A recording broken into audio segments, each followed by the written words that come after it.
Welcome to math access. तो आज का जो हमारा वीडियो है आप सभी आईसीएसई क्लास 10 2025 बोर्ड एग्जामिनेशन वाले स्टूडेंट्स के लिए बहुत ही ज़्यादा इंपॉर्टेंट है, क्योंकि इस वीडियो में हम लोग आपके साथ आज एक सैम्पल क्वेश्चन पेपर को डिस्कस कर रहे होंगे जो कि डायरेक्टली आपके बोर्ड एग्जामिनेशन 2025 एंड आपके प्री बोर्ड एग्जामिनेशन से रिलेटेड है। तो अगर आप इस सैम्पल क्वेश्चन पेपर का सॉल्यूशन एंड तक देख के जाते हैं तो कहीं ना कहीं इसके बहुत सारे क्वेश्चन आपके प्री बोर्ड एग्जाम्स में आने के चांसेस हैं, और साथ ही साथ अगर आप इन क्वेश्चंस को समझते हो तो आपका एक परफेक्ट रिवीजन होगा पूरे के पूरे फुल सिलेबस का। और वीडियो में आगे बढ़ने से पहले मैं आपको बता दूं कि यह आपका 2024 का स्पेसिमेन क्वेश्चन पेपर है।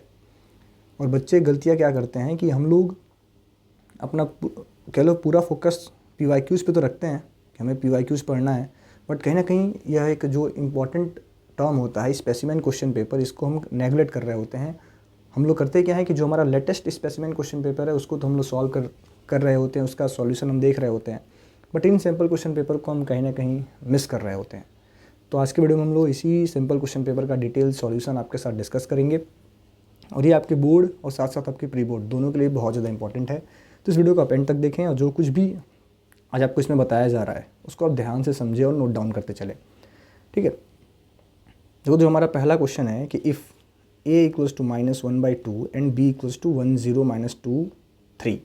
मेरा बच्चों से ही कहना होगा कि पहले आप लोग इनको खुद से सॉल्व करें, वीडियो पॉज कर करके हर एक क्वेश्चन को आप खुद से सॉल्व करने की कोशिश करें।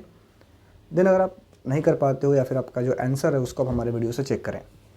तो पहला जो हमारा क्वेश्चन है कि ए आपको ऐसा दे रखा है एक मैट्रिक्स जो कि 1 × 2 का मैट्रिक्स है, और बी आपका मैट्रिक्स है 2/2 का। तो आपसे पूछा गया कि विच of the following option is possible, कौन सा ऐसा ऑप्शन है जो इसमें पॉसिबल है, ठीक है। देखो तो हम a - b नहीं कर सकते, a + b भी नहीं कर सकते हैं, क्योंकि आपको बताया गया होगा कि दो मैट्रिक्स का आप एडिशन या सब्ट्रैक्शन तभी कर सकते हो जब उनका ऑर्डर सेम होगा। ऑर्डर क्या होगा? सेम होगा, बट यहाँ पे दोनों का ऑर्डर डिफरेंट है तो इनको हम ऐड और सब्ट्रैक्ट तो नहीं कर सकते। बचा अपने पास option AB and option BA। ये दो ऑप्शन हमारे पास हैं कि ऑप्शन AB सही होगा या फिर ऑप्शन BA सही होगा। तो देखो आपको बताया गया होगा कि दो मैट्रिक्स को आप तभी मल्टीप्लाई कर सकते हो जब पहले वाले का नंबर ऑफ़ कॉलम दूसरे के नंबर ऑफ़ रो के इक्वल हो जाए। पहले वाले का नंबर ऑफ़ कॉलम दूसरे के नंबर ऑफ़ रो के इक्वल हो। तो देखो इसमें 2 कॉलम है, इसमें 2 रो हैं, तो जाहिर सी बात है इसका ऑप्शन AB सही होगा, क्वेश्चन नंबर 1 का AB, यानी ऑप्शन C। सेकेंड क्वेश्चन आपसे पूछा जाता है कि if x² + kx + 6 equals to में x - 2 and x - 3 for all values of x then find the value of k। आपको बोला गया k की वैल्यू फाइंड करनी है। तो देखो इसके दो जीरोज़ हैं, फैक्टर होने का मतलब क्या है कि ये x = 2 और x = 3 दोनों के दोनों इसके ज़ीरोज़ हैं, यानी अगर आप x के प्लेस पे 2 पुट करते हो तो आपका आंसर 0 आना चाहिए। तो 2 का स्क्वायर प्लस k इंटू में 2 + 6 इक्वल्स टू क्या होगा 0, यानी 4 + 2k आप +6 आ गया आपका 0, तो 2k की वैल्यू आ गई -10, के आ गया आपका -5। तो इसका ऑप्शन ए सही होगा। क्वेश्चन नंबर 3 है कि retailer purchased an item of for ₹1500 from a wholesaler and sell it to a customer at 10% profit. The sales are intra state and the rate of GST is 10%। The amount of GST paid by customer. ये आपसे पूछा गया कि एक retailer है जो 1500 रुपये का आइटम किससे खरीदता है? होलसेलर से। उसको 10% प्रॉफिट पे बेच रहा है कस्टमर को। तो अगर देखा जाए तो प्रॉफिट कितना हो गया कि 1500 का 10%। तो आप फाइंड करोगे प्रॉफिट, तो प्रॉफिट आपका आ गया ₹150, यानी सेलिंग प्राइस कितनी आ गई? तो 1650, ये आपका सेलिंग प्राइस आ गया। बोला गया the amount paid GST paid by the customer. Customer कितना GST पे करेगा? तो कस्टमर पूरे के पूरे सेलिंग प्राइस का GST पे करता है कितना? 10%। तो ऑप्शन डी सही होगा, ₹165। 1650 का आप 10% कैलकुलेट कर लो, इसका 10% आपका आएगा ₹165। तो 165 रुपीज़ जो क्या पे करेगा? GST पे करेगा। क्वेश्चन 4 है कि the roots of the equation this equal to 0 are real and distinct then value of k। बताया जा रहा है रूट्स क्या है? रियल और डिस्टिंक्ट है, यानी डिस्क्रिमिनेंट की वैल्यू क्या आएगी? ग्रेटर देन 0 आएगी। तो हम लोग इसका डिस्क्रिमिनेंट फाइंड करेंगे, तो b² - 4ac should be greater than 0। तो इसको आप लोग कैलकुलेट करो।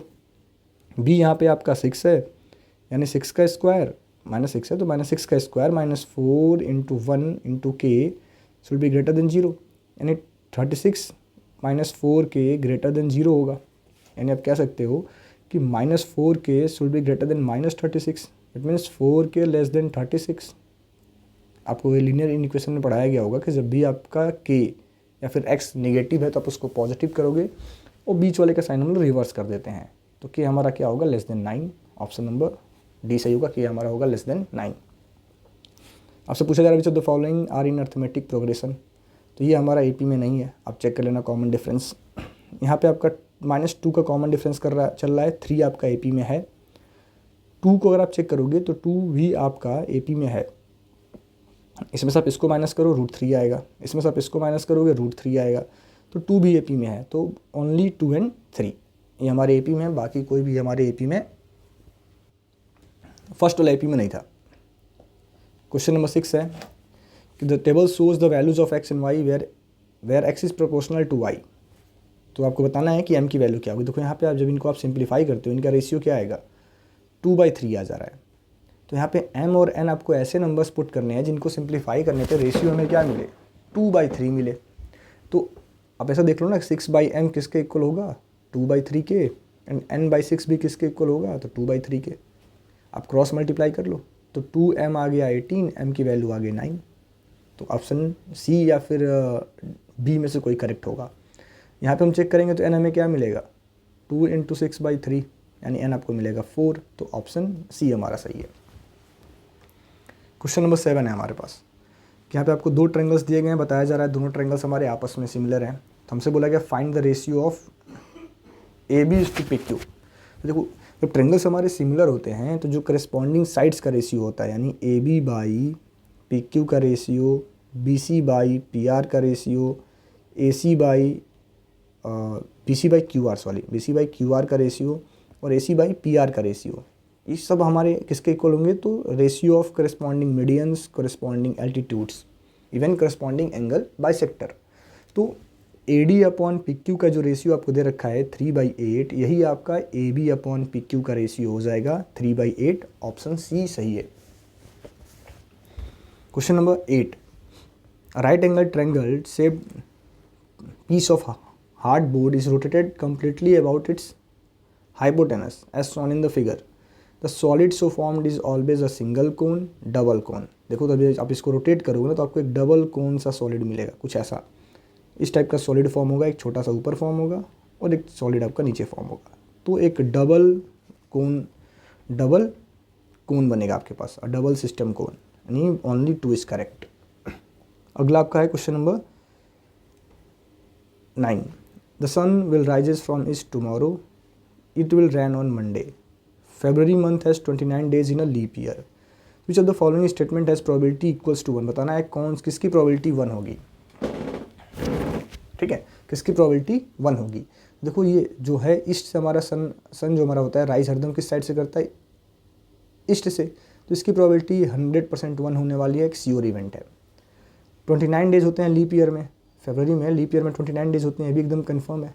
तो इसकी प्रोबेबिलिटी भी 1 होगी, इसकी प्रोबेबिलिटी 1, इसकी प्रोबेबिलिटी 1। अब बोला जा रहा है it will rain on Monday, देखो इसकी प्रोबेबिलिटी कंफर्म नहीं है ना, हो सकता है बारिश मंडे को होगी भी और हो सकता है ना भी हो, ठीक है। It will rain on Monday, ठीक है। या फिर अगर देखो it will rain on Monday मतलब बोला जा रहा है कि it will rain on Monday, Monday को बारिश होगी, तो इसको हम श्योर इवेंट नहीं कह सकते ना, क्योंकि हो सकता ना भी हो, कंफर्म तो है नहीं, ठीक है। तो both A and C, option D सही होगा। Question number 10, 3 vertices of a scalene triangle are always equidistance from a fix point, the point is. देखो हमारे पास एक स्केलेन ट्रायंगल है, इसके 3 वर्टिसेस हरदम एक फिक्स डिस्टेंस पे होंगे, तो उस पॉइंट क्या होगा, तो पॉइंट आपका होगा सरकम सर्कल जिसके अंदर ये ट्रायंगल्स फॉर्म होंगे, ठीक है। तो होगा सरकम सेंटर ऑफ द ट्रायंगल, ठीक है, इसको हम बोलते हैं सरकम सेंटर, जहाँ जो कैसे बनता है आपका कि परपेंडिकुलर बाइसेक्टर ऑफ साइड्स का जो पॉइंट ऑफ इंटरसेक्शन होता है वो आपका होता है सरकम सेंटर, ठीक है। अब अगला बोला circle with radius r, the shortest distance between 2 parallel tangent is equals to, ठीक है। वो किसके इक्वल, मानो आपके पास एक सर्कल है और इसका मैं डायमीटर बना दूँ, ये डायमीटर, ठीक है। तो जो दो टेंजेंट आप ड्रॉ करते हो ना, वो हरदम, जो दो पैरेलल टेंजेंट होते हैं वो हरदम डायमीटर्स के एंड पॉइंट से पास करते हैं, तो इनके बीच का शॉर्टेस्ट डिस्टेंस क्या हो जाएगा, 2r। ऑप्शन बी सही होगा। क्वेश्चन नंबर 12 आपके पास है क्या, an observer at point E which is at a certain distance from the lamp post A B, find the angle of elevation of top of the lamp post from position C D and E, from position C D and E, alpha beta and gamma. It is given that B C equals to B C C D D, ये सभी किस में है, are along a straight line, ठीक है। तो आपसे बोला गया कि विच of the following condition is satisfied, कौन सा कंडीशन सही होगा, 10a की वैल्यू ग्रेटर देन 10b होगी, 10 बीटा की वैल्यू लेस देन 10, या ये इससे बड़ा होगा या इससे बड़ा होगा। तो देखो जैसे जैसे आप एंगल के हाइट के पास आओगे ना, आपका एंगल ग्रेटर होता है, तो alpha is greater than beta, beta is greater than gamma. और आपने देखा होगा कि जो 10 की वैल्यू होती है वो ग्रेटेस्ट एंगल के लिए ग्रेटेस्ट आती है, स्मॉलेस्ट एंगल के लिए स्मॉलेस्ट आती है। लाइक अगर 1060 हम फाइंड करें तो 1060 हमारा मिलता है √3, बट 1045 क्या मिलता है आपको, तो ये 1 मिलता है। तो जाहिर सी बात है कि √3 आपका 1 से बड़ा है, तो जो एंगल बड़ा होगा उसका 10 हमें हरदम बड़ा ही मिलने वाला है, तो ऑप्शन ए सही होगा, ऑप्शन ए। क्वेश्चन नंबर 13 हमारे पास कि shares of company A paying 12% 100 rupees share at ₹80, company B का शेयर है 12% पे कर रहा है, 100 रुपीज़ शेयर है, 100 रुपीज़ पे है, और कंपनी सी का शेयर है 12% पे करेगा, 100 रुपीज़ का शेयर है लेकिन 120 में मिल रहा है। तो बोला गया कि shares of which company are at premium. देखो प्रीमियम का मतलब होता है कि जिसका मार्केट वैल्यू फेस वैल्यू से बड़ा हो, उसको हम बोलते हैं कि वो शेयर हमारा एट प्रीमियम है। जिसका मार्केट वैल्यू फेस वैल्यू से छोटा है उसको हम बोलते हैं एट डिस्काउंट, और जिसका मार्केट वैल्यू और फेस वैल्यू दोनों आपस में इक्वल है उसको हम बोलते हैं एट पर, मतलब कि दोनों सेम प्राइस पे हैं। तो ऑप्शन जो आपका कंपनी सी है उसका शेयर किस पे है, एट प्रीमियम पे है, ठीक है। तो ये आपका क्वेश्चन नंबर 13 का सॉल्यूशन रहा। क्वेश्चन नंबर 14 है, which of the following equation represent a straight line passes through origin.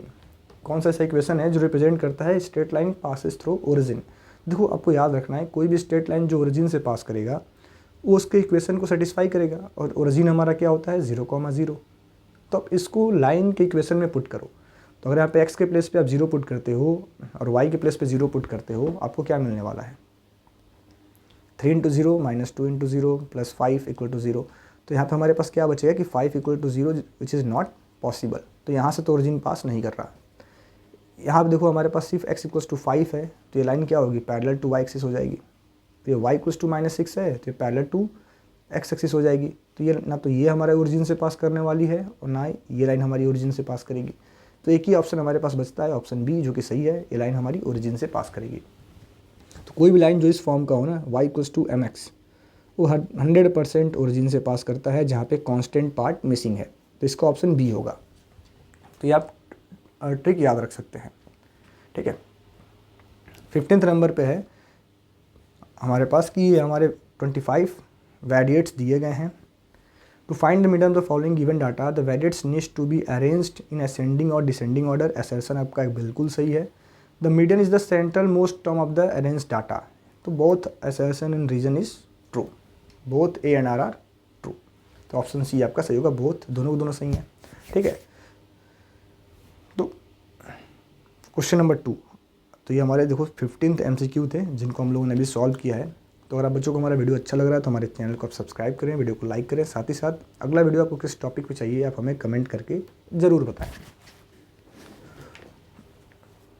देखो मैं थोड़ा बहुत बस इनको एक्सप्लेन करते हुए चलूँगा, बाकी हमारे इस क्वेश्चन पेपर का सॉल्यूशन का लिंक, डिटेल्ड वीडियो सॉल्यूशन का लिंक मैं आपको वीडियो का डिस्क्रिप्शन में दे दूँगा, आप जाकर के वहाँ पर इसको देख सकते हो।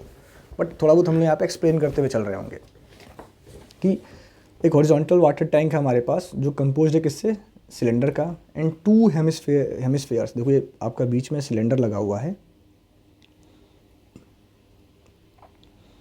और 2 हेमिस्फेयर हमारे लगे हुए हैं, ये 2 हेमिस्फेयर लगे हुए हैं, ठीक है। The tank is filled up to a height of 7 metre, 7 metre height तक वो फिल्ड है। The surface area of the tank in contact with water. आपसे पूछा गया कि surface area of tank in contact with water, यही तो है ना, ये तो सरफेस। यानी हमें इतना निकालना है, ठीक है। तो आप कैसे कर सकते हो, इसको हम लोग कैसे सॉल्व करेंगे कि, और आप ध्यान से देखोगे तो half curve surface area of cylinder plus half curve surface area of this hemisphere plus half curve surface area of this hemisphere, इतना ही तो होगा ना। तो फॉर्मूला क्या हो जाएगा, इसका आंसर क्या आएगा कि 1/2 into 2πRH plus 1/2 curve surface area of hemisphere का फार्मूला क्या होता है, तो 2πr², क्या होता है आपका 2πr²। तो 2 into 2πr² plus half into 2πr², ठीक है। तो देखो टोटल हाइट आपको 14 दिया है, 34 दिया गया है, डायमीटर आपको 14 का दे रखा है। तो अगर देखा जाए तो डायमीटर ऑफ हेमिस्फीयर हमें दिया है 14, तो रेडियस हो जाएगा 7। तो मैं इसको इरेज कर दूँ थोड़ा सा आपको समझाने के लिए कि ये जो लेंथ है यहाँ तक, ये हो जाएगा आपका 7, ये लेंथ भी हो जाएगा 7। तो बीच वाला लेंथ हमारा कितना बचेगा, बीच वाला लेंथ हमारा बचेगा 20। तो हाइट ऑफ सिलेंडर आपको दिया गया है 20 मीटर, रेडियस दिया गया है 7 मीटर और रेडियस ऑफ हेमिस्फीयर भी दिया गया है 7 मीटर। इनकी वैल्यूज़ आप यहाँ पे पुट करके 2 से 2 हमारा कैंसिल हो जाएगा। आपके पास बचेगा πRH plus πr² plus πr²। इनकी वैल्यूज़ आप पुट करके सॉल्व करोगे, आपका रिक्वायर्ड आंसर आ जाएगा। अब चलो मैं कर भी देता हूँ। पाई की वैल्यू क्या दे रखी है हमें, 22/7 दे रखी है, into 7 into height 20 plus 22/7 into 7 into 7 plus 22/7 into 7 into 7। तो इसको आप सिंप्लीफाई कर लेना, आपका आंसर आ जाएगा। ये आपका हो जाएगा 440 प्लस 154 प्लस 154, इनका एडिशन। ये आपका टोटल सरफेस एरिया है जो कांटेक्ट में है। क्यों मैंने सबका हाफ किया है, क्योंकि अब देख लो ओनली हाफ एरिया ही कांटेक्ट में है ना, इसलिए हम सबका हाफ कर देंगे। अगला हमारा क्वेश्चन नंबर 2 है कि in a recurring deposit account of 2 years the total amount deposit by a person is this if the interest earned by him is 1/12 of his total deposit. ठीक है,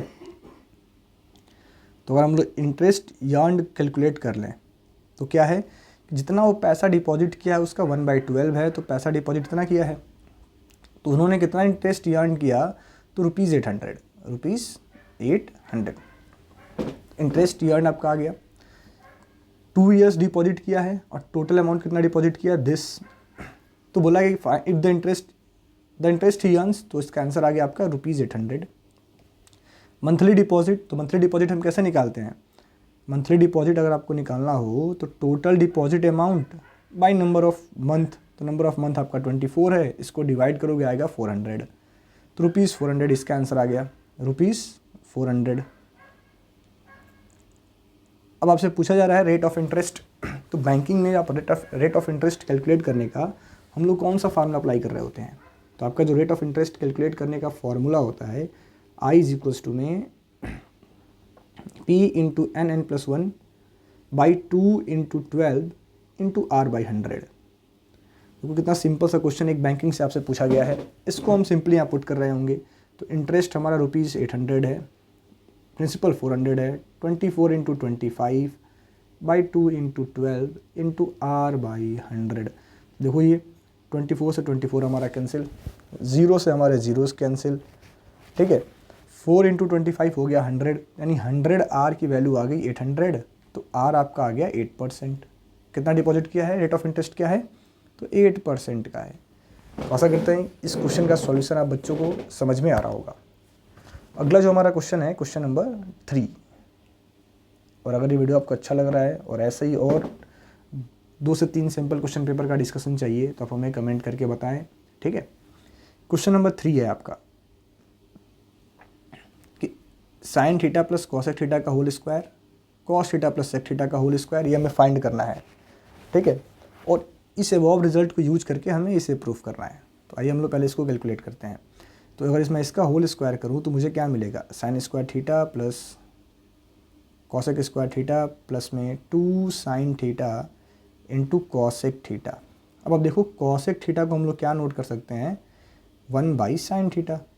तो ये दोनों आपस में कैंसिल होकर क्या हो जाएंगे, ये हो जाएगा आपका 1, यानी साइन इंटू कॉसेक क्या बन जाएगा 1। तो हमें क्या मिल गया, sign square theta plus cosec square theta plus में 1, पहले वाले का एक्सपेंशन आ गया। अगर मैं दूसरे वाले को एक्सपेंड करता हूँ तो अगेन मुझे मिलेगा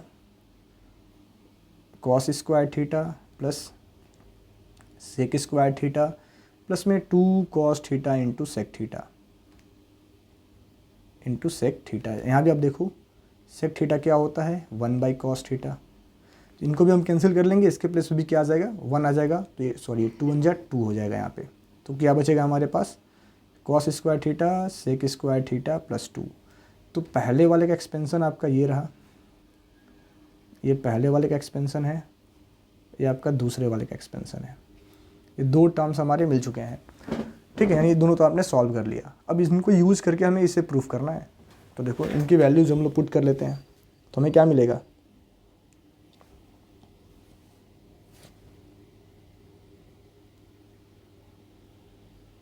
क्या मिल जाएगा कि साइन स्क्वायर थीटा प्लस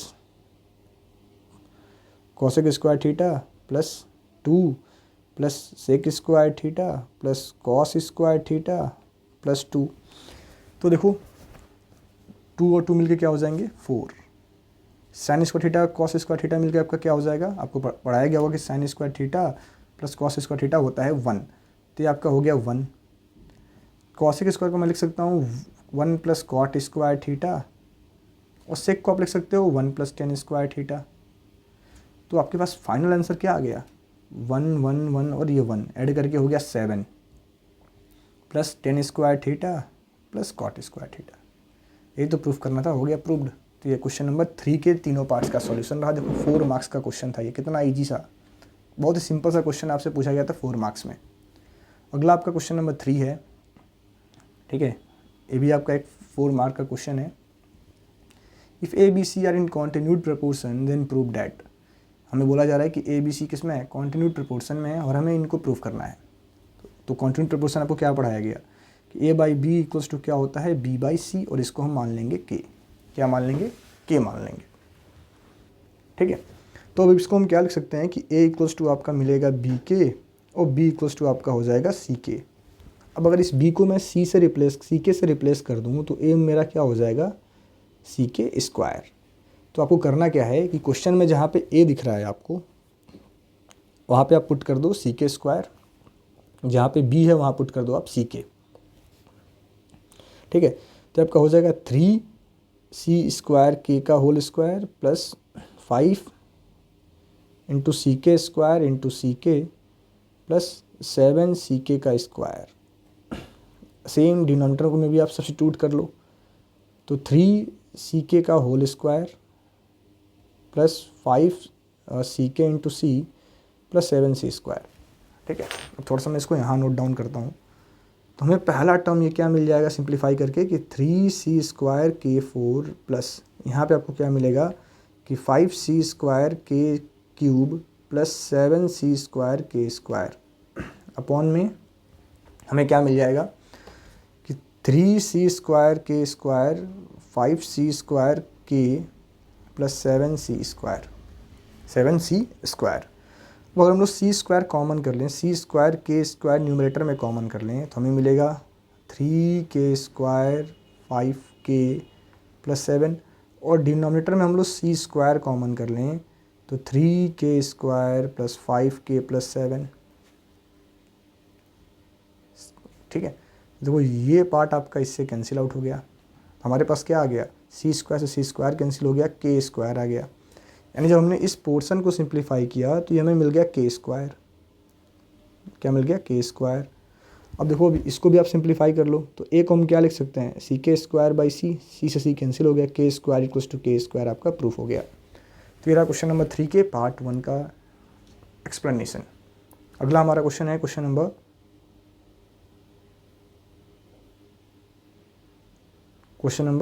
3 का पार्ट 2। इसमें आपको एक सर्कल दिया गया है, बताया जा रहा है कि O is the centre of the circle circumscribing triangle A B C, C D is the perpendicular chord A B, angle O A C आपको दे रखा है 32 डिग्री। ओ ए सी क्या दिया गया है, 32 डिग्री। तो find the values of x y and z. X y और जेड आपसे पूछा गया, क्या पूछा जा रहा है, सिंपली एक्स वाई और जेड। देखो ये रेडियस आपका इसके इक्वल होगा ना, तो ये भी एंगल आपका 32 हो जाएगा। कितना हो जाएगा? 32। अब इन ट्रायंगल ए ओ सी आप देखोगे तो दो एंगल आपके 32 के हैं, तो एक्स क्या होगा? 180 डिग्री माइनस 32 प्लस 32, यानी एंगल एक्स आ गया आपका 180 डिग्री माइनस 64, जो कि आपका हो जाएगा 116। 116 एक्स 16 है, और इस ए सी आर्क से एक्स हमारा सेंटर पे बना है और वाई आपका सरकमफ्रेंस पे बना है, तो वाई क्या होगा? तो वाई होगा हाफ ऑफ एक्स, तो वाई आपका हो जाएगा हाफ ऑफ 116, जो कि आएगा 58 डिग्री, तो वाई भी निकल गया। अब जेड कैसे आप निकाल सकते हो? तो ये ट्रायंगल ले लो आप, बी सी डी आपका ट्रायंगल है, ये आपका 58 है, ये 90 और ये एक्स है, जेड है, तो 90 प्लस 58 प्लस जेड आपका होगा 180 डिग्री, तो जेड क्या हो जाएगा? तो 180 डिग्री माइनस 148, आपका आंसर आ गया 32, तो जेड आ गया 32। तो ये रहा क्वेश्चन नंबर 3 के पार्ट सेकेंड का एक्सप्लेनेशन। बाकी आप प्रॉपर्टीज़ नोट कर लेंगे कि हमने किस प्रॉपर्टी से इसको लिखा है, कि angle form by an arc at the centre of the circle is double the angle form by it at the corresponding segment. तो इस वाले प्रॉपर्टी से मैंने इसको यहाँ नोट डाउन किया है। अगला आपका क्वेश्चन नंबर 3 है, ठीक है, इसको थोड़ा सा हम लोग ध्यान से देखते हैं। क्वेश्चन नंबर 3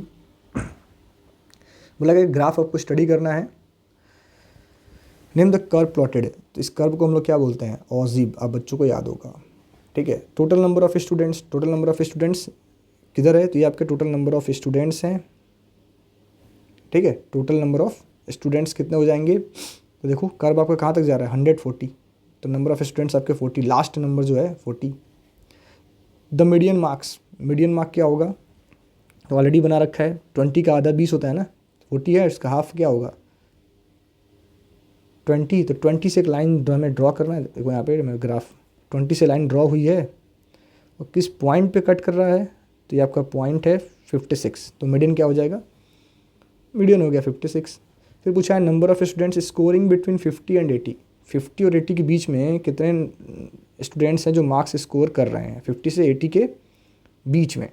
तो आपको क्या करना है? 50 के नीचे 3 बच्चे हैं, और 80 से 80 तक कितने बच्चे हैं आपके? तो 80 तक 37 बच्चे हैं, तो 37 में से 3 माइनस कर दो, यानी 34 स्टूडेंट्स ऐसे हैं जो 50 और 80 के बीच में मार्क्स स्कोर कर रहे हैं, ठीक है। तो ये रहा आपका क्वेश्चन नंबर 50 यहाँ पे था ना, इसको सही कर लेंगे आप। 50 ये रहा, 50 में 50 तक 12 बच्चे मार्क्स स्कोर कर रहे हैं, 37 माइनस 12 होगा, ये 29 आंसर होगा, 25 आंसर होगा, इसको सही कर लेंगे। तो यहाँ पे क्वेश्चन नंबर 3 का सॉल्यूशन रहा ऑजीब वाला, ठीक है। यानी आपको एग्जाम में आपको ऑजीब ड्रॉ करने के लिए बुला सकता है और ड्रॉ करके भी दिया जा सकता है, आपको ऐसा मान के चलना है। हमारा आ गया सेक्शन बी। हमें इसको सॉल्व करना है, सेक्शन बी को।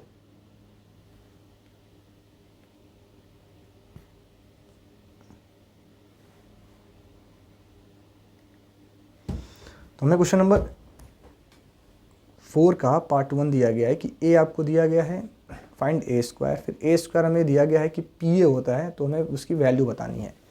तो ए स्क्वायर आप कैसे कैलकुलेट करोगे? तो ए स्क्वायर आप कैसे कैलकुलेट कर पाएंगे कि ए इंटू में ए, इसी को तो मल्टीप्लाई करना होगा, तो आप मल्टीप्लाई करो। कैसे होगा कि ए स्क्वायर आपका आ जाएगा 4 4 जा 16 प्लस 16 हो जाएगा, पहले रो को पहले कॉलम से, फिर -16 हो जाएगा, अगेन आपका ये -16 प्लस 16 प्लस 16, यानी ए स्क्वायर जो हमारा है वो कैलकुलेट होकर क्या मिल गया हमें? तो मिल चुका है 32 -32 एंड 32।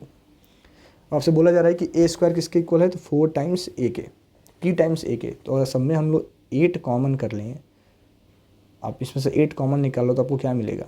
क्या मान लो आप 8 से इसको मल्टीप्लाई कर दो तो क्या मिल जाएगा? 32 -32 और प्लस 32, यानी p की वैल्यू क्या हो जाएगी? p आपका 8 है। तो मैंने आपको समझा दिया, इसका आंसर आप लिखेंगे p क्या होगा? p आपका 8 होगा, ठीक है। तो ए स्क्वायर आपने फाइंड कर लिया, हाफ मार्क्स आपको यहाँ मिल जाएंगे, हाफ मार्क्स यहाँ मिल जाएंगे। क्वेश्चन नंबर 4 का पार्ट सेकेंड है, इसके पहले मैं इसको इरेज करता हूँ। 4 के पार्ट सेकंड में दिया है कि solve the following equation and express your answer correct to 2 decimal places. तो इस टाइप के क्वेश्चन को कैसे करना है, जैसे आपको ये वर्ड दिख गया correct to 2 decimal places, correct to 3 significant figure, तो आप तुरंत समझ सकते हो कि ऐसे क्वेश्चंस को हमें कैसे सॉल्व करना होता है बाय यूजिंग क्वाड्रेटिक फार्मूला। तो x फाइंड करने का जो आपका फार्मूला होगा वो क्या होगा कि x equals to minus b plus minus under root b square minus 4ac by 2a। तो x इक्वल्स टू में क्या मिल गया, माइनस बी यानी कि 4 plus and minus under root b square यानी 4 का square 16 minus 4 into 1 into minus 2 by 2a, 2a मतलब 1। तो x इक्वल्स टू क्या आएगा 4 प्लस माइनस 16 प्लस 8 अपॉन 2। तो x आपका आ गया 4 प्लस माइनस रूट 24 बाई 2। तो x हमें क्या मिल जाएगा 4 प्लस माइनस 2 रूट 6 बाई 2। तो x इक्वल्स टू आपका आ जाएगा 2 प्लस माइनस रूट 6। ठीक है, यानी x का एक आंसर आपका होगा 2 माइनस रूट 6, दूसरा होगा 2 प्लस रूट 6। तो इसको आपको फाइंड करना है, रूट 6 की वैल्यू आपको फाइंड करना है बाय यूजिंग डिवीजन मेथड। अगर आपको नहीं करने आता होगा तो आप हमें कमेंट करके बताएंगे, वो आपको बताया जाएगा। ठीक है, तो रूट 6 की वैल्यू फाइंड कर लेना, आपका आंसर आ जाएगा। करेक्ट टू 2 डेसिमल प्लेस का मतलब क्या है कि डेसिमल के बाद से आपके 2 नंबर होने चाहिए, डेसिमल के बाद से आप बच्चों के 2 नंबर आने चाहिए। तो ऐसा क्वेश्चन आप 100% प्रैक्टिस करके रखो। इस टाइप का क्वेश्चन 100% एक आपके बोर्ड एग्जामिनेशन में आता ही आता है 3 मार्क्स का, जिसको हम सॉल्व करते हैं by using quadratic formula. Question number 3 है, इसमें हमें दे रखा है कि ABC हमारा एक ट्रायंगल है, BDFE एक रेक्टेंगल है। BDFE क्या है, BDFE आपका रेक्टेंगल है। AD आपको दिया है 6, BDCE आपको दिया है 4 और BC दिया है 12। BC दिया है आपको 12 यानी ये 8 हो जाएगा, इतना तो हम मान सकते हैं। तो आपको प्रूफ करना है पहले कि ADF हमारा सिमिलर है FEC के। पहले इनको सिमिलर प्रूफ करना है, तो कैसे करेंगे, तो देखो इन ट्रायंगल, मैं पहला यहाँ करता हूँ, in triangle ADF and triangle FEC। ये आपका बोल रखा है कि BDF इज रेक्टेंगल, तो ये वाला साइड तो हमारा इसके पैरेलल होगा ही, ये 90 तो भी 90 होगा। तो बोल सकते हो कि एंगल D आपका इक्वल होगा एंगल E के, इस 90 डिग्री। और साथ ही साथ हम ये कह सकते हैं कि ये वाला angle A is equals to angle F, corresponding angle. तो ट्रायंगल ADF आपका सिमिलर हो गया ट्रायंगल FEC के by AA। AA axiom of similarity, पहला क्वेश्चन आपका हो गया। ठीक है, अब दूसरा हमसे पूछता है, दूसरे में पूछा है कि prove that ADF is similar triangle ABC। तो आइए इसको करते हैं, उनको आप नोट डाउन करते चलेंगे कि in triangle ADF and triangle ABC, पहला जो एंगल आपको मिल रहा है कि एंगल A आपका दोनों में कॉमन है, और इसका एंगल D 90 है, इसका एंगल B 90 है, इतना सिंपल सा था। तो ट्रायंगल ADF भी आपका सिमिलर हो गया ट्रायंगल ABC के by AA axiom of similarity. तो ये क्वेश्चन भी आपका हो गया। अब आपसे पूछा है कि find the length of FE। तो आइए इसको हम लोग सॉल्व करते हैं। पहले तो कंडीशंस जो हमारे दे रखे हैं उनको हम लोग नोट डाउन कर लेते हैं कि ये 4 दे रखा है, ये 12 हो जाएगा। ठीक है, AD 6 दिया है। ठीक है, AD आपको क्या दे रखा है 6, तो ये भी 12 होगा आपका, और 12 दे रखा है ना, ये 8 होगा, ये 8 हो जाएगा, ये भी आपका 8 हो जाएगा, DF भी आपका 8 हो जाएगा, क्योंकि रेक्टेंगल है, रेक्टेंगल के अपोजिट साइड्स क्या होते हैं, इक्वल होते हैं। ठीक है, अब हमसे बोला गया है कि फाइंड FE। तो पहले तो ये दोनों ट्रायंगल्स हमारे आपस में सिमिलर थे, तो AD अपॉन FE का रेशियो इक्वल होगा आपका DF अपॉन FC का रेशियो इक्वल होगा आपका AF अपॉन ये EC है, DF अपॉन EC का रेशियो इक्वल होगा AF अपॉन FC का रेशियो, ऐसा होगा। और ट्रायंगल ADF आपका सिमिलर है ट्रायंगल ABC के। ADF हमारा सिमिलर है किसके, ABC के। ठीक है, क्या बोला जा रहा है कि ADF, तो AD अपॉन AB का रेशियो इक्वल होगा किसके, AD अपॉन AB का रेशियो इक्वल होगा आपका DF अपॉन BC का रेशियो इक्वल होगा AF अपॉन AC का रेशियो, AF अपॉन AC का रेशियो। ठीक है, तो इतना तो पहले हमें मिल चुका है। अब आपको देखो AD दे रखा है 6, AD हमें 6 दिया है, CE 4 दिया है, CE 4 दिया है, DF आपको दे रखा है 8 और FE, तो पहले वाले में हम पुट कर दें, हमारा सॉल्व हो जाएगा, दूसरे को हमें कैलकुलेट करने की ज़रूरत ही नहीं थी। AD 6, FE को हम FE रहने देते हैं। DF हमें दे रखा है कितना, DF हमें 8 मिल चुका है और EC हमें 4 दिया है, क्रॉस मल्टीप्लाई कर लो, आपका FE आ जाएगा 3, तो इसका आंसर आ गया 3 सेंटीमीटर। आपसे पूछा गया कि ADF और ABC ट्रायंगल के एरिया का रेशियो, ADF और ट्रायंगल ADF और ABC के एरिया का रेशियो, तो ट्रायंगल ADF अपॉन ABC के एरिया का रेशियो क्या होगा, तो किसी भी कोरेस्पॉन्डिंग साइड का होल स्क्वायर, तो मैं इसको नोट कर लेता हूँ, DF अपॉन BC का होल स्क्वायर, तो DF आपको 8 दिया है, BC 12 दिया है, यानी 2/3 का होल स्क्वायर, रेशियो होगा 4/9। तो ये रहा क्वेश्चन नंबर 4 के पार्ट 3 का सॉल्यूशन। अगला हमारा क्वेश्चन नंबर 5 है कि मंथली इनकम डिस्ट्रीब्यूशन दे रखा है कंपनी का, इसका आपको मीन फाइंड करना है by using step deviation method. तो इसको आप लोग खुद से कर रहे होंगे, स्टैटिक्स का ये वेरी वेरी सिंपल और बहुत ही ईजी क्वेश्चन है, खुद से आप लगा लेना। मीन फाइंड करने का फार्मूला क्या होता है, ए प्लस में sigma F I you I upon sigma FI into में H, ये आपका स्टेप डिवीजन वाला फार्मूला है। खुद से आप इसको कैलकुलेट करके पहले इसका आप चार्ट बना लेंगे, क्लास मार्क निकालेंगे, मीन वैल्यू निकालेंगे, तो इसको खुद से आप कर रहे होंगे, सिंपल सा क्वेश्चन था। क्वेश्चन नंबर 2 है, देखो कितने मार्क्स का है, 3 मार्क्स का है। GST हमें बिल दे रखा है, आपसे पूछा है total amount paid including GST for the above bill. देखो 12,000 मार्क प्राइस है, इसका 5,000 मार्क प्राइस है, 28% GST लगा है, तो अमाउंट पहले वाले का amount of GST paid in LED TV कितना हो जाएगा, तो 12,000 का 28% अमाउंट ऑफ GST पेड होगा। तो जब हम 12,000 का 28% कैलकुलेट करेंगे, हमें क्या मिलने वाला है, 3,360 रुपये यहाँ पे अमाउंट ऑफ GST पे करना होगा, 3,360 रुपये, यानी LED TV का कॉस्ट प्राइस कितना हो गया, तो 15,360 रुपये।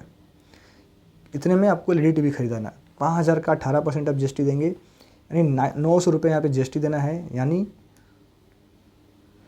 इस वाले का कॉस्ट MP4 प्लेयर का कॉस्ट प्राइस कितना हो गया, तो 5,900।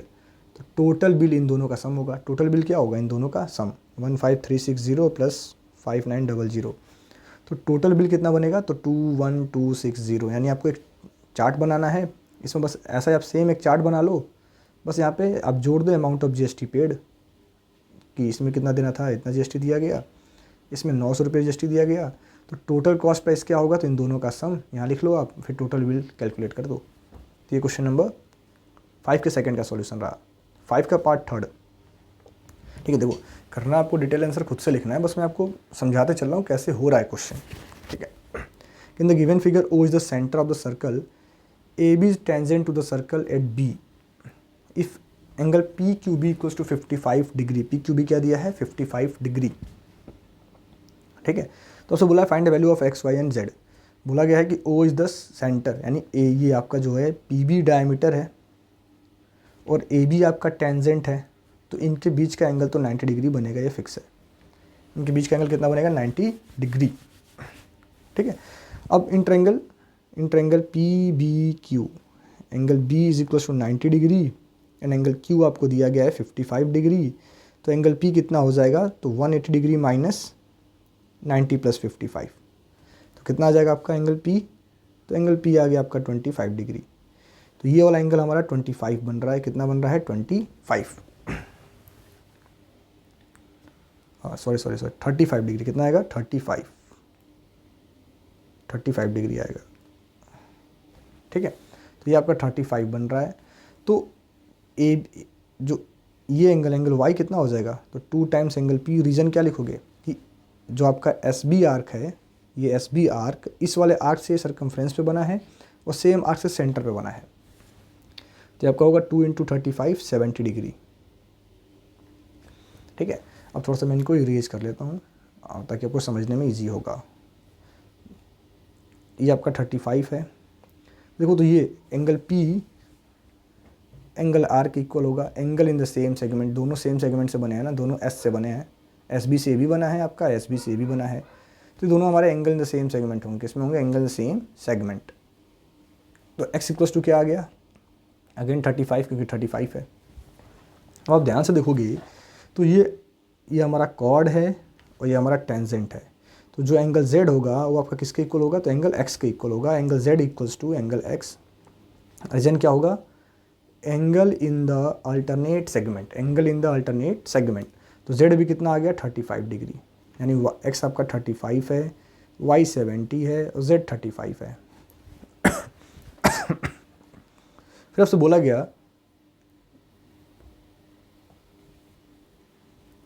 गया कि हमें क्या प्रूफ करना है, हमें प्रूफ करना है कि सेकंड क्वेश्चन जो आप मेरे ख्याल से आप बच्चे समझ गए होंगे और इसका डिटेल सॉल्यूशन आप लोग लिख पाएंगे। और फिर हमें बोला गया कि prove that R B is parallel to P Q, R B is parallel to P Q. तो आखिर इसको हम लोग कैसे प्रूफ कर पाएंगे कि आर बी पी क्यू के पैरेलल होगा। देखो तो ये आपका 35 था, ये इसके इक्वल है, तो ये भी 35 हो जाएगा, ठीक है। तो ये एंगल बाकी बहुत सारे तरीके से आप कर सकते हो, बट मैंने आपको एक तरीका बता दिया कि angle B R S is equals to angle P S R, alternate interior angle, therefore R B is parallel to P Q. ये आपका प्रूफ हो गया है। तो मेरे ख्याल से आप इसको समझ गए होंगे। अगर इसमें कोई भी कन्फ्यूजन हो तो आप हमें कमेंट करके बताएं, मैं दोबारा इसको एक्सप्लेन कर दूंगा नेक्स्ट वीडियो में। क्वेश्चन नंबर 6 हमारा है, there are 3 positive numbers in geometric progression such that their product is this. इनका प्रोडक्ट ये है, ठीक है। 3 पॉजिटिव नंबर हैं ज्योमेट्रिक प्रोग्रेशन में, उनका प्रोडक्ट ये है। तो मान लो आपका नंबर, पहला नंबर क्या है कि a/r है, दूसरा a है और तीसरा ar है।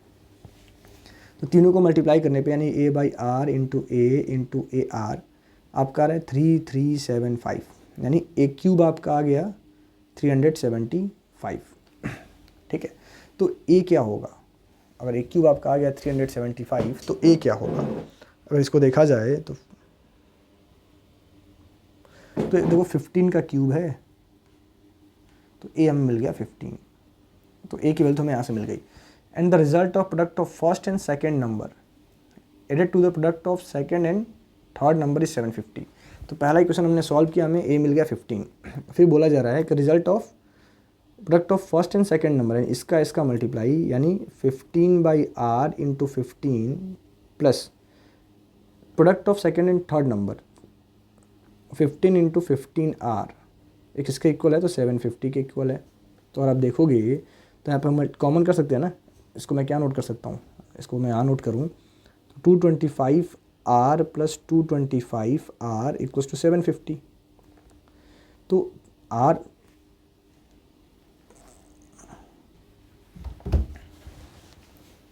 तो देखा जाए तो मैं यहाँ पे इसको लिख सकते हैं 1/r plus r is equals to में 750/225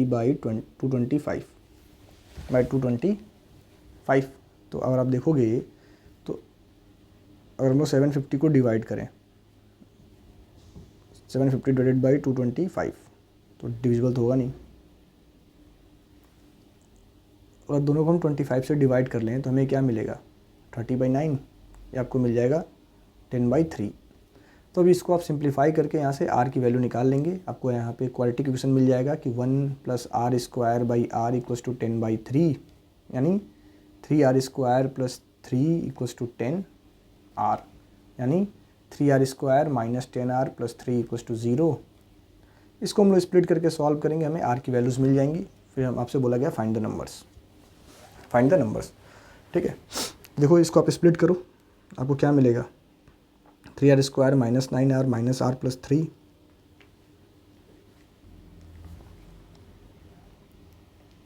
तो यहाँ पे हम 3r कॉमन कर सकते हैं, r माइनस 3, यहाँ पे -1 आप कॉमन कर सकते हो, r माइनस 3 हो जाएगा, ठीक है। तो r इक्वल्स टू आ गया 3 या फिर 3r इक्वल्स टू आ गया 1, तो r की वैल्यू आ गई 1/3। तो r के हमारे पास यहाँ 2 वैल्यूज़ आ गई ना। अब इन दोनों को यूज़ करके हम अपना नंबर लिख सकते हैं। नंबर हमारा क्या था पहला, a/r, यानी a 15r3, फिर 15 और 15r इंटू 3, यानी पहला पेयर आपका पहला आंसर क्या बन जाएगा कि 5, 15 और 45। तीसरा पेयर उल्टा कर लेना आप, 45, 15 और 5 हो जाएगा। तो ये अभी क्वेश्चन नंबर 6 का सॉल्यूशन रहा। आशा करते हैं बच्चों को समझ में आया होगा। अगला क्वेश्चन आपका अगेन हिस्टोग्राम वाला है, इसको आप खुद से करेंगे। हिस्टोग्राम फाइंड करके आपसे मोड पूछा गया है, मॉडल क्लास पूछा गया है, तो 15 का सेकंड 6 का सेकंड आप खुद से कर रहे होंगे। अगला आपका क्वेश्चन है क्वेश्चन नंबर 3। इसमें दिया गया है कि tent is in the shape of cylinder surmounted by conical top. If the height and radius of the cylinder part are 7 meter each, the total height of the tent is 14 meter. Find क्या बोला गया? The tent is in the shape of cylinder. ये tent मानो cylinder के shape में है, पहले कुछ ऐसा शेप है। Surmounted by conical top, cone इसके ऊपर बना है। If the height and radius of the cylinder part are 7 metre each, तो इसका हाइट रेडियस भी 7 मीटर है और हाइट भी आपका 7 मीटर है। टोटल हाइट आपको दिया गया है 14 मीटर, तो हाइट ऑफ कोन पार्ट भी हो जाएगा 7 मीटर। तो बोला गया है quantity of air contained inside the tent, तो किसके इक्वल होगा? तो volume of cylinder plus volume of cone दोनों को हम यूज करेंगे। तो वॉल्यूम ऑफ सिलेंडर क्या होता है? पाई आर स्क्वायर एच, और वॉल्यूम ऑफ कोन क्या होता है? 1/3 पाई आर स्क्वायर एच। अब यहाँ पे आप आर और एच की वैल्यू को पुट करके सॉल्व कर लेंगे। हाइट कोन का भी 7 है, हाइट सिलेंडर का भी 7 है, रेडियस कोन का भी 7 है और रेडियस सिलेंडर का भी 7 है। इनकी वैल्यूज आप यहाँ पुट करके सॉल्व करना, पार्ट 1 आप बच्चों का हो जाएगा। ठीक है। पार्ट 2 में दिया है कि the radius of a sphere whose volume is equal to the quantity of air inside the tent. ठीक है, क्या बोला कि the radius of sphere whose volume is equal to the quantity of air inside the tent. ठीक है भाई, अब पहले इसको हमें कैलकुलेट ही करना पड़ेगा। तो क्या मिल जाएगा? 22/7 into 7 square into height 7 plus 1/3 into 22/7 into 7 square into height 7। देखो 7 से आपका 7 कैंसिल, 7 से यहाँ 7 कैंसिल। ठीक है, हमें क्या मिलेगा? तो 22 इंटू 7 स्क्वायर आपका मिल गया कॉमन, 1 प्लस 1/3 बचेगा। तो आपको मिलेगा 22 इंटू 49 इंटू 4/3। ये आपका आ गया वॉल्यूम ऑफ, इसको आप सिंप्लीफाई कर लेना, आपका क्या आ गया? Volume of air inside the tent. और वो किसके इक्वल है? तो वॉल्यूम ऑफ स्फीयर के। तो वॉल्यूम ऑफ स्फीयर आपका क्या होता है? 4/3 पाई आर क्यूब मान लो, ये किसके इक्वल है? तो 4/3 22 इंटू 49। देखो 4/3 कैंसिल हो गया। पाई की वैल्यू क्या होती है? 22/7 इंटू होती है इंटू आर क्यूब, 22 इंटू 49 आ गया। तो 22 से 22 कैंसिल हो गया। आर क्यूब आपका आ गया 7 इंटू 7 इंटू 7, तो आर आ गया आपका 7। ठीक है, तो ऐसे आप कर सकते हैं कि कहने का मतलब ये है कि सेकेंड वाला आपको कैसे सॉल्व करना है। तो volume of quantity of air inside the tent निकाल के वॉल्यूम ऑफ स्फीयर से आप कंपेयर कर लो, फिर उनको सॉल्व करके आर की वैल्यू को फाइंड कर लो। तो रहा क्वेश्चन नंबर 7 के पार्ट 3 का सॉल्यूशन। इसका आंसर क्या आया था? 7 मीटर। तो इसको आप लोग समझ गए मेरे ख्याल से, खुद से सॉल्व करेंगे।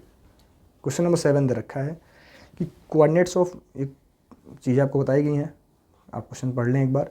पूछा है coordinates of m and n। तो m का कोऑर्डिनेट क्या होगा? -1, 0, और n का कोऑर्डिनेट होगा आपका 0, -1। कोऑर्डिनेट ऑफ s आपसे पूछा गया है, देखो कितना सिंपल सा है। s क्या होगा? 0,6। स्लोप ऑफ AB पूछा है, तो स्लोप ऑफ AB निकालने का फॉर्मूला क्या होता है? y2 minus y1। ठीक है, यानी -3 - 2 अपॉन x2 - x1। तो 2 + 3 यानी कि आपका हो गया -5 + 5 आ गया स्लोप -1। स्लोप क्या आ गया? -1। इक्वेशन ऑफ लाइन PQ आपसे बोला गया है। Equation of line PQ PN, तो देखो P लाइन कहाँ से पास कर रहा है? S पॉइंट से पास कर रहा है और इसके परपेंडिकुलर है। PQ is perpendicular to AB। तो स्लोप ऑफ PQ क्या हो जाएगा? Slope of PQ into slope of AB का मल्टीप्लिकेशन -1 होगा। तो PQ का स्लोप क्या होगा? -1/-1, PQ का स्लोप होगा 1। PQ का स्लोप क्या होगा? 1 होगा। तो जब हमें स्लोप पता है और इक्वेशन ऑफ लाइन निकालने का फार्मूला क्या होता है? y - y1 इक्वल्स टू में m x - x1। इसको यहाँ पे हम अप्लाई कर देंगे, तो y - y1 यानी कि -6, 1 इंटू में x - x1 जो कि 0 है। तो y - 6 एक्स होगा x minus y plus 6 equal to 0। ये आपका इक्वेशन ऑफ लाइन PQ हो जाएगा। तो ये आपके क्वेश्चन नंबर, देखो पूरे 5 मार्क्स का क्वेश्चन था, इतना ईजी। क्वेश्चन नंबर 7 का सॉल्यूशन रहा। अगला हमारा क्वेश्चन नंबर 7 का पार्ट सेकंड है कि the angle of depression of two ships, A और बी का एंगल ऑफ डिप्रेशन आपको दिया गया है on the opposite sides of a light house of height 100 metre. इसका हाइट दे रखा है this. The line joining two ships passes through the foot of the light house. तो बोला है find the distance between two ship A and B. देखो आप यहाँ पे क्या लगा लोगे कि 1054 इक्वल्स टू क्या होगा, तो माने उसका नाम मैं देता हूँ CD। तो CD अपॉन AD, ठीक है। तो 1054 इक्वल्स टू क्या होगा, CD आपको दे रखा है 100 अपॉन AD। तो AD की वैल्यू क्या हो जाएगी, तो 100 बाई 1054। अब 1054 आप देख लेंगे। सिमिलरली BD क्या होगा आपका, तो BD हो जाएगा 100 बाई 1042, ठीक है। और AB डिस्टेंस बिटवीन शिप क्या होगा, तो AD प्लस BD, इनको फाइंड करके आप जोड़ देंगे। फिर पूछा है give your answer correct to nearest whole number. दोनों का आप कैलकुलेट कर लेंगे, फिर उसके आंसर को नियरेस्ट होल नंबर में एक्सप्रेस करना है। तो ये तो आप खुद से भी कर सकते हैं, ठीक है। इसके लिए आपको क्या मिलेगा, जब भी आपको ऐसे एंगल्स दे के आएंगे जिनकी वैल्यूज अब बच्चों को याद नहीं होती है, तो उसके लिए आपको ट्रिग्नोमेट्रिक टेबल प्रोवाइड किया जाएगा। अगला क्वेश्चन हमारा क्वेश्चन नंबर 8 है। क्वेश्चन नंबर 8 में हमें दिया है कि solve the following in equations,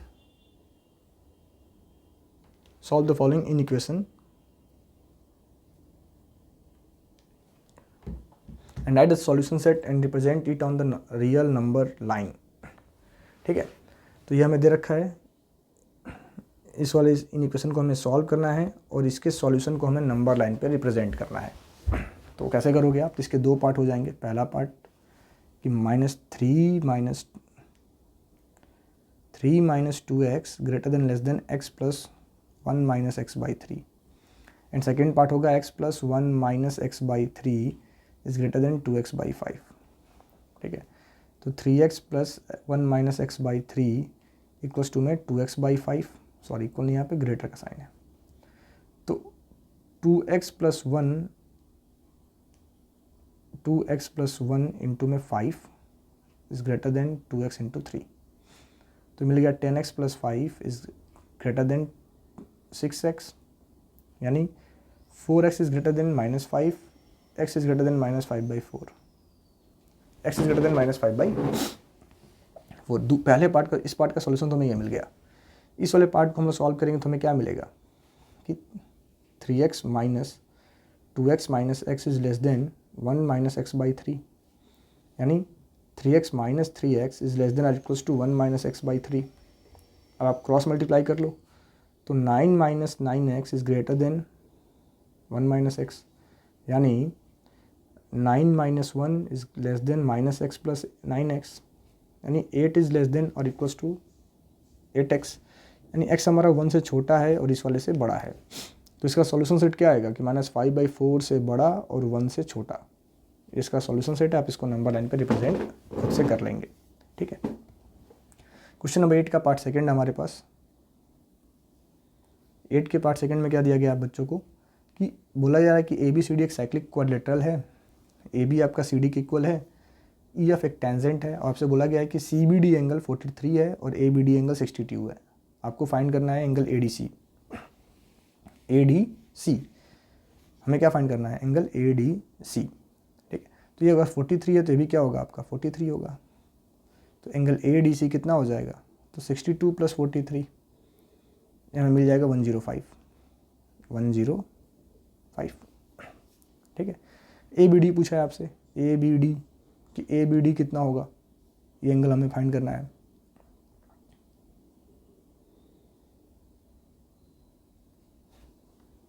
ठीक है, देखो होता क्या है कि हमसे बोल रखा है ना कि ABCD एक साइक्लिक क्वाड्रिलेटरल है, तो अपोजिट एंगल का सम कितना होता है 180 डिग्री। तो ये आपका 105 है और ये आपका 43 है, और अगर इसको मैं x मान लूँ तो ये तीनों को ऐड करके आना चाहिए 180। तो x आपका क्या होगा 180 माइनस 148, यानी x आपका आएगा 32 डिग्री। तो ये हमारा आ गया 32 डिग्री। अब आपसे पूछा है FAD, तो देखो FAD कितना होगा, तो ये कॉड AD से ABD आपका सरकमफ्रेंस पे बना है, तो ये टेंजेंट और AD के बीच का एंगल FAD, तो ये वाला एंगल हमारा इसके इक्वल होता है, इसको हम बोलते हैं angle in the alternate segment. तो ये भी कितना हो जाएगा 32 डिग्री। ये आपके क्वेश्चन नंबर 8 का सॉल्यूशन रहा, 8 के पार्ट सेकंड का। पार्ट 3 है, ठीक है, कि हमें दे रखा है ए बी बी सी, दे रखा है vertices of triangle A B C है, D is point on B C such that B D is to C D का रेशियो दे रखा है 2:1, M is the mid point of A D. तो find coordinates of D. तो पहले तो आप ट्रायंगल बना लो, ये आपका ट्रायंगल ए बी सी है, डी एक पॉइंट है जो 2:1 के रेशियो में डिवाइड कर रहा है, -4,3 है, ये 8,-6 है, ठीक है।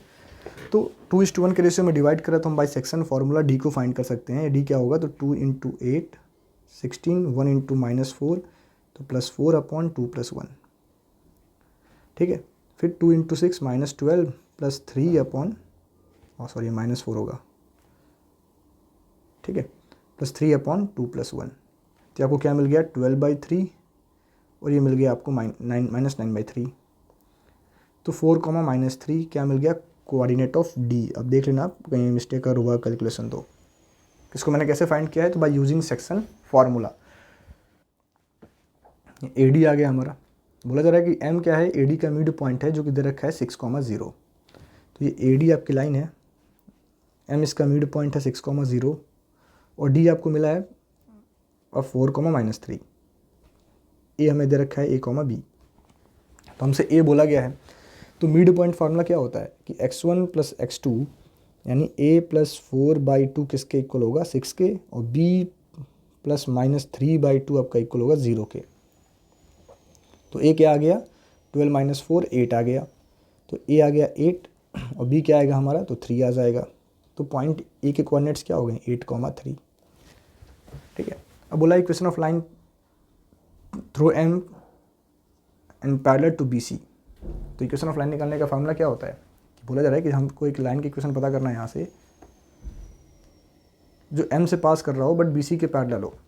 तो इक्वेशन ऑफ लाइन कैसे आप निकालोगे कि slope of BC equals to slope of the given line. Slope of BC किसके इक्वल होगा कि स्लोप ऑफ द लाइन के, जिसका हमें इक्वेशन फाइंड करना है। तो पहले तो आप स्लोप ऑफ BC कैलकुलेट कर लें। स्लोप ऑफ BC तो कैसे निकालोगे आप फार्मूला y2 - y1/x2 - x1। अब जो स्लोप ऑफ BC होगा वही स्लोप ऑफ द लाइन होगा, बस मैं आपको समझा रहा हूँ, करना आपको खुद से है। वही आपका क्या होगा स्लोप ऑफ द लाइन हो जाएगा।